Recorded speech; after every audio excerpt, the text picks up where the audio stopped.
Milestone school and কলেজে বিমান দুর্ঘটনায় আহতদের সবশেষ অবস্থা জানাতে জাতীয় বার্ন ইনস্টিটিউট থেকে ব্রিফ করছেন চিকিৎসকরা। সরাসরি যুক্ত হচ্ছে বক্তব্যে।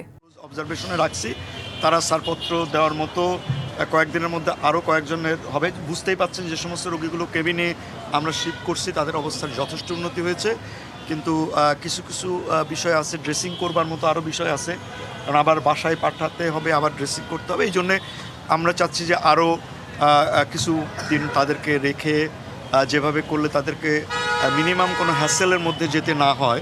তবে একটা কথা আপনাদের পরিষ্কার বলি, আমাদের এই রোগীগুলো যতদিন সম্পূর্ণরূপে চিকিৎসা করার যতদিন লাগবে আমাদের চিকিৎসা করবার, ততদিন অর্থাৎ হসপিটাল থেকে রিলিজ করবার পরেও কিন্তু এই রোগীগুলো আমাদের ট্র্যাকের বাইরে যাবে না, এবং তাদের সমস্ত চিকিৎসাগুলো কিন্তু আমাদের হসপিটাল থেকে সব সময়ের জন্য বিনা পয়সায় দেওয়া হবে, কারণ তাদের প্রত্যেকের ডেটা আমরা সংরক্ষণ করছি। এবং এটা খুবই পরিষ্কার থাকবে যে কোনো রোগী যদি কোনো কারণে আমাদের বলে কখনো যে মানে তারা চলে যাওয়ার পরে আমরা টেক কেয়ার করছি না, এই ঘটনাগুলো আমরা আশা করি ঘটবে না। আমরা কারণ বার্নের রোগীদের কিন্তু লম্বা সময়, বিশেষ করে যাদের বেশি বার্ন হচ্ছে, যাদেরকে আমরা স্কিন লাগাচ্ছি, যাদেরকে বিভিন্ন গ্রাফট করছি, রিকনস্ট্রাকশন করছি। শাইনি চুলে এখন হবে সব হেয়ারস্টাইল। সিল্কোর দ্বিগুণ শাইনি চুল প্রতিদিন। তাদের জন্য কিন্তু লম্বা সময় লাগবে, এবং অনেক রোগীরও পরবর্তী পর্যায়েও কিছু চিকিৎসা প্রয়োজন হবে, কিছু অপারেশনেরও প্রয়োজন হবে।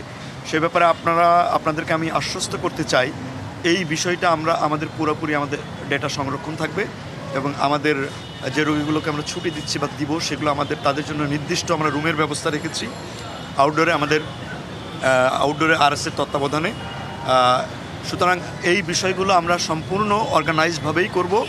আশা করি কোনো রোগীর ছুটি দেওয়ার পরেও কোনো ধরনের হ্যাসেলের মধ্যে পড়তে হবে না।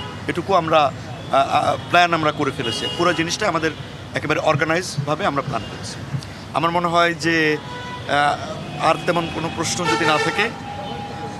জি সবাই তো ট্রমার মধ্যে দিয়ে গেছে। জি যারা ভর্তি আছে তাদের মধ্যে মেন্টাল হেলথ এই ব্যাপারে কিন্তু আমরা শুরুতেই বলছি, তাদেরকে প্রতিদিন তাদের পেশেন্ট, তাদের গার্ডিয়ানকে আমাদের একটা অর্গানাইজ টিম আছে।